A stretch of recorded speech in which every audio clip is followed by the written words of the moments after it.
maanta waxaan soo booqannay mar labaad Khayre iyo Farmaajo oo weliba hooyadooda ay dhabta ku hayso cid kastoo intaa maqashaa waa yaabaysaa hase yeeshee Farmaajo iyo Khayre waa laba mataano ah oo hooyadood maama Istar ay hayso waxaa lagu sameeyey madaxweynaha dalka iyo ra'iisul wasaaraha labadoodii ayaa saaka soo booqannay waxaana soo gaarsiiyey $2,000 oo uu soo dhiibay ra'iisul wasaare Khayre insha Allahu madaxweyne Farmaajo tiisiina waa ay dhiman tahay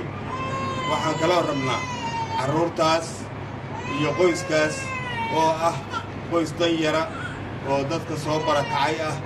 in haddii alla ku roon yahay la ogaado oo xaaladooda laga warhaayo waxaan leenahay Khayre iyo Farmaajo soo barbaara oo kuwii waddankooda badbaadiyana Allah idka dhigo haddana waan ku wareejinayaa $2,000